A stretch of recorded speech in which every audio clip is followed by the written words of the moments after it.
আসসালামু আলাইকুম। শিক্ষা একাডেমিতে তোমাদের সবাইকে স্বাগতম। এই ভিডিওতে আমি তোমাদেরকে ষষ্ঠ শ্রেণীর বিজ্ঞান বই থেকে দ্বিতীয় অধ্যায় জীবজগৎ এ অধ্যায়টির ১৫ পৃষ্ঠা থেকে তোমাদেরকে সপুষ্পক উদ্ভিদের যে লেখাগুলো দেওয়া হয়েছে, এই লেখাগুলো তোমাদেরকে দেখিয়ে দিব। একই সাথে তোমাদেরকে এই লেখাগুলোর উপর ভিত্তি করে যে কাজগুলো দেওয়া হয়েছে, এই কাজগুলোকে তোমরা কিভাবে সমাধান করতে পারো তা তোমাদেরকে দেখিয়ে দিব। চলো আমি তোমাদেরকে প্রথমে দেখিয়ে দিচ্ছি তোমাদের এই সপুষ্পক উদ্ভিদ থেকে যে লেখাগুলো দেওয়া হয়েছে, এই লেখাগুলোতে কি বলা হয়েছে আর কিভাবে আমরা কাজগুলোকে সমাধান করতে পারি। এর আগের ভিডিওটিতে আমি তোমাদেরকে এ অধ্যায়ের প্রথম থেকে যে লেখাগুলো আছে, এই লেখাগুলো এবং এই লেখাগুলোর উপর ভিত্তি করে যে কাজগুলো দেওয়া হয়েছিল, এই কাজগুলোকে কিভাবে সমাধান করতে হয় তা তোমাদেরকে দেখিয়ে দিয়েছিলাম। তোমরা যদি আমাদের ওই ভিডিওটি না দেখে থাকো তাহলে আমাদের চ্যানেল থেকে ভিডিওটিকে দেখে নিতে পারো।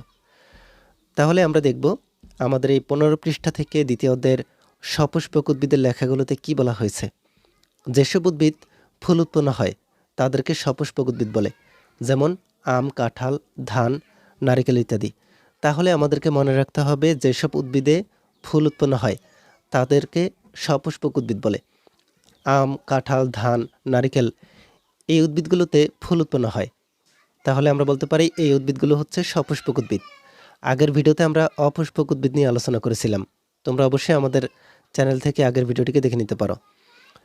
এদের দেহ সুস্পষ্টভাবে মূল, কাণ্ড এবং পাতায় বিভক্ত। ফুলের মাধ্যমে পরাগায়ন প্রক্রিয়ায় এদের বংশবিস্তার ঘটে। বীজের আবরণের উপর নির্ভর করে সপুষ্পক উদ্ভিদকে আবার নগ্নবীজি এবং আবৃতবীজি এই দুই ভাগে ভাগ করা হয়। তাহলে আমরা এখানে দেখতে পাচ্ছি আমাদের এই সপুষ্পক উদ্ভিদকে আবার দুইটা ভাগে ভাগ করা যায়। একটা হচ্ছে নগ্নবীজি আর একটা হচ্ছে আবৃতবীজি। এরপরে বলা হয়েছে নগ্নবীজি উদ্ভিদের ফুলে গর্ভাশয় থাকে না বলে ফল উৎপন্ন হয় না, তাই বীজ নগ্ন অবস্থায় থাকে। তাহলে এখানে নগ্নবীজি উদ্ভিদ সম্পর্কে বলা হচ্ছে নগ্নবীজি উদ্ভিদের ফুলে গর্ভাশয় থাকে না, এজন্য ফল উৎপন্ন হয় না, তাই বীজ নগ্ন অবস্থায় থাকে। আমরা যদি উদাহরণ দেখি, যেমন সাইকাস, পাইনাস ইত্যাদি, এই উদ্ভিদগুলো হচ্ছে নগ্নবীজি উদ্ভিদ। এরপরে হচ্ছে আর আবৃতবীজি উদ্ভিদের ফুলে গর্ভাশয় থাকায় ফল উৎপাদন হয় এবং বীজ আবৃত থাকে। এর উদাহরণ হচ্ছে আম, জাম, সুপারি ইত্যাদি। আম, জাম, সুপারি এই উদ্ভিদের ফুলে গর্ভাশয় থাকে, এজন্য ফল উৎপাদন হয়। তোমরা এখানে দেখতে পাচ্ছ তোমাদেরকে ছবিগুলোতে দেখানো হচ্ছে আবৃতবীজি উদ্ভিদ, এরপরে এই পাশে দেখানো হচ্ছে নগ্নবীজি উদ্ভিদ। পরবর্তী পৃষ্ঠায় আমাদেরকে এখানে বলা হচ্ছে রাজ্য ৫। রাজ্য ৫-এ অ্যানিমেলিয়া বা প্রাণীজগৎ। এসব জীবের কোষে সেলুলোজ নির্মিত কোষ প্রাচীর থাকে না। সাধারণত এ কোষগুলোতে প্লাস্টিডও থাকে না, তাই খাদ্যের জন্য এরা উদ্ভিদের উপর প্রত্যক্ষ বা পরোক্ষভাবে নির্ভরশীল। উদাহরণ হচ্ছে মাছ, পাখি, গরু, মানুষ ইত্যাদি। তাহলে রাজ্য ৫ হচ্ছে অ্যানিমেলিয়া। এই অ্যানিমেলিয়া জগতের প্রাণীগুলো হচ্ছে মাছ, পাখি, গরু, মানুষ ইত্যাদি। এই প্রাণীগুলো উদ্ভিদের উপর নির্ভরশীল। প্রাণীজগৎকে আবার নানাভাবে ভাগ করা যায়। মেরুদণ্ডের উপস্থিতির উপর ভিত্তি করে প্রাণীজগৎকে দুই ভাগে ভাগ করা হয়, একটা হচ্ছে অমেরুদণ্ডী আর একটা হচ্ছে মেরুদণ্ডী। তাহলে তোমরা এখানে মনে রাখবে মেরুদণ্ডীর উপস্থিতির উপর ভিত্তি করে প্রাণীজগৎকে দুইটা ভাগে ভাগ করা যায়, একটা হচ্ছে অমেরুদণ্ডী আর একটা হচ্ছে মেরুদণ্ডী। আমরা যদি উদাহরণগুলোকে দেখি, যেমন মাছ, ব্যাঙ, পাখি, টিকটিকি, গরু, ছাগল, মানুষ ইত্যাদি হচ্ছে মেরুদণ্ডী প্রাণী। এখানে প্রত্যেকটা প্রাণীর মেরুদণ্ড, কঙ্কাল বা হাড় রয়েছে। মেরুদণ্ড আছে বলে এরা মেরুদণ্ডী প্রাণী। কিন্তু আমরা যদি পক্ষান্তরে অন্য প্রাণীগুলোকে দেখি, যেমন মশা, মাছি, প্রজাপতি, চিংড়ি, কাঁকড়া, কেঁচো, এরা হচ্ছে অমেরুদণ্ডী প্রাণী। এই প্রাণীগুলোর দেহের মধ্যে কোনো মেরুদণ্ড থাকে না এবং হাড়, কঙ্কাল থাকে না, এজন্য আমরা বলতে পারি অর্থাৎ এদের মেরুদণ্ড নেই। এখন আমাদেরকে এখানে এই বিষয়গুলোর উপরে ভিত্তি করে একটা কাজ দেওয়া হয়েছে। বলা হচ্ছে শ্রেণীর ৪-৫ জন করে কয়েকটি দলে বিভক্ত হয়ে বিদ্যালয়ের চারদিকের দেখা প্রাণীগুলোর নাম খাতা লিখে আনবে। অতঃপর প্রতিটি দল তাদের দেখা প্রাণীগুলোকে মেরুদণ্ডী ও অমেরুদণ্ডী প্রাণীতে শ্রেণীকরণ করে শ্রেণীতে উপস্থাপন করবে। একদল উপস্থাপনের সময় অন্যরা প্রশ্ন থাকলে তা করবে। তাহলে তোমরা দেখতে পাচ্ছ তোমাদেরকে এখানে একটা কাজ দেওয়া হয়েছে আমাদের এই মেরুদণ্ডী প্রাণীর উপর ভিত্তি করে। চলো আমরা দেখে নিই আমরা কিভাবে এই কাজটিকে সমাধান করতে পারি। তার আগে তোমরা যারা এখনও আমাদের চ্যানেলটিকে সাবস্ক্রাইব করোনি তারা এখনই আমাদের চ্যানেলটিকে সাবস্ক্রাইব করে রাখো, আর যারা সাবস্ক্রাইব করেছো তাদেরকে অসংখ্য ধন্যবাদ। তোমরা দেখতে পাচ্ছ আমি এখানে তোমাদের এই কাজটিকে লিখে নিয়েছি। প্রথমে লিখে নিয়েছি নির্ধারিত কাজ, প্রাণীদের শ্রেণীকরণ। কাজের উদ্দেশ্য হচ্ছে বিদ্যালয়ের চারপাশের প্রাণীদের পর্যবেক্ষণ করে তাদের গঠনগত বৈশিষ্ট্যর, যেমন মেরুদণ্ডের ভিত্তিতে আলাদা করা। তাহলে প্রথম ধাপে আমরা যে কাজটা করব, পর্যবেক্ষণ ও তালিকা তৈরি। প্রথমে আমরা বিদ্যালয়ের চারপাশে সাধারণত যেসব প্রাণী দেখা যায় তাদের একটা তালিকা তৈরি করি। আমরা চারপাশে যে প্রাণীগুলো দেখতে পাই এর মধ্যে হচ্ছে মানুষ, বিড়াল, কুকুর, চড়ুই পাখি, শালিক পাখি, টিকটিকি, ব্যাঙ, মাছ, পুকুর, আর পিঁপড়া, মশা, মাছি, প্রজাপতি, কেঁচো, মাকড়সা, শামুক। তাহলে এই প্রাণীগুলো আমাদের বিদ্যালয়ের চারপাশে দেখতে পাই। দ্বিতীয় ধাপে আমরা যে কাজটা করতে পারি, শ্রেণীকরণ ছক। ছবির পাঠ্যপুস্তকের নির্দেশনা অনুসারে নিচে একটা ছক দেওয়া হলো, যেখানে প্রাণীদের দুই ভাগে ভাগ করা হয়েছে। তোমরা দেখতে পাচ্ছ আমরা এখানে যেই প্রাণীগুলো দেখতে পেয়েছি, এই প্রাণীগুলোর উপর ভিত্তি করে দুইটা ভাগে ভাগ করে নেওয়া হয়েছে। একটা হচ্ছে অমেরুদণ্ডী প্রাণী আর একটা হচ্ছে মেরুদণ্ডী প্রাণী। যাদের মেরুদণ্ড নেই তাদেরকে মেরুদণ্ডী প্রাণী বলে, আর যাদের পিঠের দিকে শক্ত মেরুদণ্ড আছে তাদেরকে মেরুদণ্ডী প্রাণী বলে। মেরুদণ্ড আছে এমন প্রাণীগুলো আমাদের বিদ্যালয়ের চারপাশ থেকে দেখে পিঁপড়া, মশা, মাছি এগুলো হচ্ছে অমেরুদণ্ডী প্রাণী। প্রজাপতি, মৌমাছি, শামুক, ঝিনুক, কেঁচো, জোক এই প্রাণীগুলো হচ্ছে অমেরুদণ্ডী প্রাণী। এই প্রাণীদের মধ্যে কোনো রকম কঙ্কাল, হাড় বা মেরুদণ্ড থাকে না। আর যদি আমরা মেরুদণ্ডী প্রাণীগুলোকে দেখি তাহলে আমাদের সংগ্রহ করা প্রাণীগুলোর মধ্যে মানুষ, কুকুর, বিড়াল, চড়ুই ও শালিক পাখি, মাছ, টিকটিকি, ব্যাঙ এই প্রাণীগুলোর মধ্যে মেরুদণ্ড, হাড় বা কঙ্কাল আছে। সর্বশেষে আমরা বলতে পারি এই পর্যবেক্ষণের মাধ্যমে আমরা শিখলাম যে প্রাণীদের শারীরিক গঠনের প্রধান একটা ভিত্তি হলো মেরুদণ্ড। আমাদের চারপাশের পিঁপড়া ও প্রজাপতি হলো অমেরুদণ্ডী, আর মানুষ বা পাখিরা হলো মেরুদণ্ডী প্রাণী। তাহলে তোমরা দেখতে পাচ্ছ তোমাদের কাজটিকে তোমরা কিভাবে সমাধান করতে পারো। এই অনুসারে তোমরা তোমাদের বন্ধুদের সাথে বিভিন্ন ধরনের প্রশ্ন আদান প্রদান করতে পারো, আর এই কাজটিকে তোমরা সম্পন্ন করতে পারো। আমরা দেখতে পাচ্ছি আমাদেরকে এখানে বলা হচ্ছে অমেরুদণ্ডী প্রাণী। আমরা এখানে অমেরুদণ্ডী প্রাণী সম্পর্কে জানব। বলা হচ্ছে অমেরুদণ্ডী প্রাণীর মেরুদণ্ড নেই। এদের দেহের ভেতর কঙ্কাল থাকে না। চোখ যৌগিক প্রকৃতির, বা একটি চোখের মধ্যে অনেকগুলো চোখ থাকে। তাহলে অমেরুদণ্ডী প্রাণীর চোখগুলো হচ্ছে যৌগিক। একটা চোখের মধ্যে অনেকগুলো চোখ থাকে, যা পঞ্চাক্ষী নামেও পরিচিত। এদের লেজ নেই।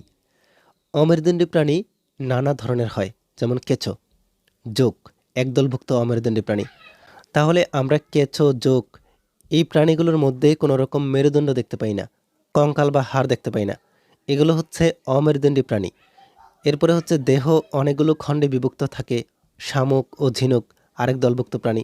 এই শামুক এবং ঝিনুক এই প্রাণীগুলোর মধ্যেও কোনো কঙ্কাল বা মেরুদণ্ড থাকে না। এদের দেহ খণ্ডে খণ্ডে বিভক্ত নয় এবং দেহ সাধারণত শক্ত খোলসে আবৃত থাকে। এই শামুক আর ঝিনুক এই প্রাণীগুলো একটা শক্ত খোলসের মধ্যে আবৃত থাকে। মাংসল পা থাকে। শামুক আর ঝিনুকের মাংসল পা থাকে। এরপরে হচ্ছে প্রজাপতি, মশা, মাছি, তেলাপোকা, উইপোকা, মৌমাছি ইত্যাদি পতঙ্গ দলভুক্ত প্রাণী। তাহলে প্রজাপতি, মশা, মাছি, তেলাপোকা, উইপোকা এই প্রাণীগুলো হচ্ছে পতঙ্গ দলভুক্ত প্রাণী, কিন্তু এই প্রাণীগুলোর মধ্যেও কোনো রকম মেরুদণ্ড বা কঙ্কাল থাকে না। এরপরে আমাদেরকে বলা হয়েছে পৃথিবীতে পতঙ্গ শ্রেণীভুক্ত প্রাণীদের সংখ্যা সবচেয়ে বেশি। তাহলে এই পতঙ্গভুক্ত যে প্রাণীগুলো আছে, উইপোকা, মৌমাছি, এরপরে মশা, প্রজাপতি এই প্রাণীগুলো হচ্ছে পৃথিবীতে সবচাইতে বেশি। তোমরা এখানে পাশে দেখতে পাচ্ছ জোক, মাছি, কেঁচো, মশা, প্রজাপতি। এখানে প্রত্যেকটা প্রাণীর মধ্যেই কঙ্কাল, হাড় অথবা আমরা মেরুদণ্ড বলতে পারি এগুলোর মধ্যে নেই। মেরুদণ্ড, কঙ্কাল এবং হাড়বিহীন এই প্রাণীগুলো হচ্ছে অমেরুদণ্ডী প্রাণী। এরপরে আমরা পরবর্তী পৃষ্ঠায় দেখতে পাচ্ছি এদের দেহ তিনটা অংশে বিভক্ত। ওটা হচ্ছে মস্তক, এরপরে হচ্ছে বক্ষ, এরপরে হচ্ছে উদর। তিনটা ভাগে বিভক্ত। এদের সন্ধিযুক্ত পা ও পুঞ্জাক্ষী থাকে। তাহলে সন্ধিযুক্ত পা থাকে আর পুঞ্জাক্ষী থাকে। পুঞ্জাক্ষী মানে হচ্ছে একটা চোখের মধ্যে আরও অনেক চোখ থাকে। অনেক পতঙ্গ আমাদের উপকার করে, এরা উপকারী পতঙ্গ। যেই পতঙ্গগুলো আমাদের উপকার করে ওই পতঙ্গগুলো হচ্ছে আমাদের উপকারী পতঙ্গ, যেমন মৌমাছি, রেশম পোকা ইত্যাদি। তাহলে মৌমাছি আমাদের উপকারী পোকা, রেশম পোকা হচ্ছে আমাদের উপকারী পোকা। তাহলে তোমরা ভালোভাবে মনে রাখার চেষ্টা করবে যে পতঙ্গগুলো আমাদের উপকার করে ওই উপকারী পতঙ্গগুলোর মধ্যে হচ্ছে মৌমাছি আর রেশম পোকা।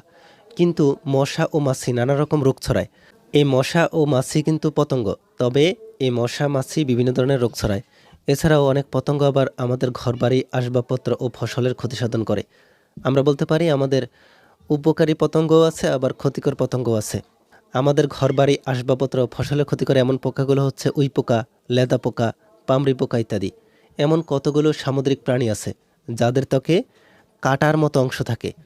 তারা মাছ ও সামুদ্রিক শসা এই দলভুক্ত প্রাণী। তাহলে সমুদ্রে থাকা তারা মাছ, সামুদ্রিক শসা এই প্রাণীগুলোর শরীরে কাঁটার মতো থাকে। জেলিফিশ, প্রবাল কীট আরেক দলভুক্ত প্রাণী। তাহলে এই জেলিফিশ, প্রবাল কীট, এই প্রাণীগুলো হচ্ছে আরেকটা দলভুক্ত প্রাণী। আর এই প্রাণীগুলো হচ্ছে অমেরুদণ্ডী প্রাণী। আমরা এতক্ষণ পর্যন্ত যতগুলো প্রাণীর কথাই বলছি প্রত্যেকটা প্রাণী হচ্ছে অমেরুদণ্ডী প্রাণী। প্রত্যেকটা প্রাণীর মধ্যেই কোনো মেরুদণ্ড নেই, হাড় নেই, কঙ্কাল নেই। এদের দেহের ভেতর একটা ফাঁপা গহ্বর বা সিলেন্টরন থাকে। এদের দেহে একটি মাত্র ছিদ্র থাকে। এই ছিদ্রপথে এরা খাদ্য গ্রহণ করে আবার বর্জ্য পদার্থ বের করে দেয়। তাহলে আমরা এখানে আমাদের অমেরুদণ্ডী প্রাণী সম্পর্কে জানলাম। এখন আমরা জানবো মেরুদণ্ডী প্রাণী সম্পর্কে। তাহলে মেরুদণ্ডী প্রাণী সম্পর্কে আমরা জানার চেষ্টা করি। এদের মেরুদণ্ড আছে। যেই প্রাণীদের মেরুদণ্ড আছে ওই প্রাণীদেরকে মেরুদণ্ডী প্রাণী বলে। দেহের ভেতর কঙ্কাল থাকে, পাখনা বা পা থাকে, চোখ সরল প্রকৃতির। মানুষ ছাড়া সকল মেরুদণ্ডী প্রাণীর লেজ থাকে। তাহলে মানুষ ছাড়া প্রত্যেকটা মেরুদণ্ডী প্রাণীর লেজ থাকে। এরপরে হচ্ছে এরা ফুলকা বা ফুসফুসের সাহায্যে শ্বাসকার্য চালায়। মেরুদণ্ডী প্রাণীদের বৈচিত্র্যের ভিত্তিতে বেশ কয়েকটি শ্রেণীতে ভাগ করা যায়। সকল মাছ মৎস্য শ্রেণীভুক্ত। তাহলে যতগুলো মাছ আছে প্রত্যেকটা মাছই হচ্ছে মৎস্য শ্রেণীভুক্ত। আর ওই মাছগুলো হতে হবে মেরুদণ্ডী। এরা পানিতে বাস করে। বেশিরভাগ মাছের গায়ে আঁশ থাকে, যেমন ইলিশ, রুই, কই ইত্যাদি। এই প্রত্যেকটা মাছের ভেতরে মেরুদণ্ড আছে, আমরা যেটাকে কাঁটা বলে থাকি। আবার কতগুলো আঁশ থাকে না, যেমন মাগুর, শিং, ট্যাংরা, বোয়াল ইত্যাদি। এই প্রাণীগুলোরও মেরুদণ্ড আছে, তবে আঁশ থাকে না। মাছ ফুলকার সাহায্যে শ্বাসকার্য চালায়। এদের পাখনা আছে, পাখনার সাহায্যে এরা সাঁতার কাটে। এরপরে ব্যাঙ উভচর শ্রেণীভুক্ত প্রাণী। তাহলে ব্যাঙ হচ্ছে উভচর শ্রেণীভুক্ত প্রাণী। এরা পানিতেও থাকতে পারে, আবার মাটিতেও থাকতে পারে। এদের জীবনের কিছু সময় ডাঙায় ও কিছু সময় পানিতে বাস করে। এদের ত্বকে লোম, আঁশ বা পালক কিছুই থাকে না, তবে তাও এই ব্যাঙ হচ্ছে মেরুদণ্ডী প্রাণী। দুই জোড়া পা থাকে, পায়ের আঙ্গুলে কোনো নখ থাকে না। ব্যাঙাচি অবস্থায় এরা ফুলকা ও পরিণত অবস্থায় ফুসফুসের সাহায্যে শ্বাসকার্য চালায়। তাহলে তোমাদেরকে এখানে বলেই দেওয়া হচ্ছে, ব্যাঙ যে সময় ব্যাঙাচি অবস্থায় থাকে, একদম ছোট অবস্থায়, ওই সময় ফুলকার সাহায্যে শ্বাসকার্য চালায়। আর পরিণত অবস্থায় ব্যাঙ যে সময় বড় হয়ে যায় ওই সময় ফুসফুসের সাহায্যে শ্বাসকার্য চালায়। টিকটিকি, কুমির, সাপ, গিরগিটি ইত্যাদি সরীসৃপ শ্রেণীভুক্ত প্রাণী। এই প্রাণীদেরও মেরুদণ্ড আছে। টিকটিকির মেরুদণ্ড আছে, কুমির মেরুদণ্ড আছে, সাপের মেরুদণ্ড আছে, গিরগিটির মেরুদণ্ড আছে। এগুলো হচ্ছে সরীসৃপ শ্রেণীভুক্ত প্রাণী। এরা এরা বুকে ভর দিয়ে চলে।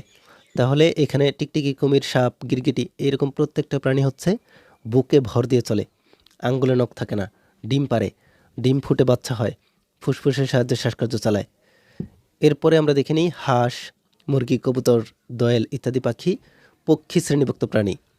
এই প্রাণীগুলো যেহেতু পাখি, এজন্য এদেরকে পক্ষী শ্রেণীভুক্ত প্রাণী বলা হয়। হাঁস, মুরগি, কবুতর, দোয়েল এগুলো হচ্ছে পক্ষী শ্রেণীভুক্ত প্রাণী। এদের দেহ পালক দিয়ে আবৃত থাকে। পালক পাখি চেনার একটা প্রধান বৈশিষ্ট্য। যেই প্রাণীদের পালক থাকে ওই প্রাণীদেরকেই আমরা পাখি বলি। যেমন হাঁসের, মুরগির, কবুতর, দোয়েলের পালক থাকে, এজন্য আমরা এদেরকে পাখি বলি। পাখি ছাড়া আর কোনো প্রাণীর পালক নেই। বেশিরভাগ পাখিই উড়তে পারে। উট পাখি, পেঙ্গুইন এবং আরও কিছু পাখি আছে যারা উঠতে পারে না। তাহলে উট পাখি, পেঙ্গুইন এগুলো পাখি, তবে এগুলো সহজে উঠতে পারে না। পাখি ডিম পারে, ডিম থেকে বাচ্চা হয়। পাখির বৈশিষ্ট্য হচ্ছে ডিম পারে, পাখি ডিম থেকে বাচ্চা দেয়। আমরা এখানে পাশে দেখতে পাচ্ছি আমাদেরকে রুই মাছ দেখানো হচ্ছে, ব্যাঙের ছবি দেখানো হচ্ছে, টিকটিকির ছবি দেখানো হচ্ছে। এরপরে এই যে পাখি জাতীয় প্রাণী হাঁস, মুরগি দেখানো হচ্ছে। এরপর পরবর্তী পৃষ্ঠায় বানর, ইঁদুর, কুকুর, বিড়াল, গরু, ছাগল ইত্যাদি স্তন্যপায়ী শ্রেণীভুক্ত প্রাণী। মানুষ এই দলের অন্তর্ভুক্ত। এদের দেহে লোম থাকে। বাচ্চা মায়ের দুধ খেয়ে বড় হয়। মায়েরা বাচ্চা প্রসব করে। স্তন্যপায়ী প্রাণী মাছ, ব্যাঙ, সাপ, পাখি ইত্যাদি থেকে বুদ্ধিমান। এদের মস্তিষ্ক ও দেহের গঠন বেশ উন্নত। তাহলে স্তন্যপায়ী প্রাণী হচ্ছে মাছ, ব্যাঙ, সাপ, পাখি এই প্রাণীগুলো থেকে বেশি বুদ্ধিমান। নিচের ছকটি তোমার বিজ্ঞান খাতায় এঁকে নিয়ে পূরণ করো। প্রতিটি প্রাণীর নিচে তিনটি বৈশিষ্ট্যের যে কোনো একটিতে টিক চিহ্ন দাও। যেমন রুই মাছের আঁশ আছে, তাই রুই মাছের কলামে আঁশের জায়গায় টিক চিহ্ন দাও। তাহলে তোমরা দেখতে পাচ্ছ তোমাদেরকে এখানে একটা ছক দেওয়া হয়েছে, বলা হচ্ছে এখানে কার কোনটা সঠিক তা আমাদেরকে টিক চিহ্ন দিতে।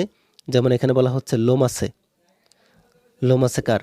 কাকের তো লোম নেই, রুই মাছের লোম নেই, টিকটিকির লোম নেই, সোনা ব্যাঙের লোম নেই, ইলিশ মাছের লোম নেই, কুকুরের লোম আছে। তাহলে কুকুরের যেহেতু লোম আছে আমরা এখানে টিক চিহ্ন দিব। মুরগির লোম নেই, সাপের লোম নেই, ছাগলের লোম আছে, আমরা ছাগলের এই জায়গায় টিক চিহ্ন দিব। কোনো ব্যাঙের লোম নেই, তাহলে আমরা এই ঘরগুলোকে ফাঁকা রাখবো। যেই প্রাণীগুলোর লোম আছে আমরা এই প্রাণীগুলোতে টিক চিহ্ন দিলাম। এরপরে আমরা যদি দেখি পালক কার আছে, পালক আছে কাকের। এরপরে রুই মাছের পালক নেই, টিকটিকির পালক নেই, সোনা ব্যাঙের পালক নেই, ইলিশ মাছের পালক নেই। এরপরে কুকুরের পালক নেই, মুরগির পালক আছে, তাহলে আমরা এখানে মুরগির পালকের জায়গায় টিক চিহ্ন দিব। সাপের পালক নেই, ছাগলের পালক নেই, কোনো ব্যাঙের পালক নেই।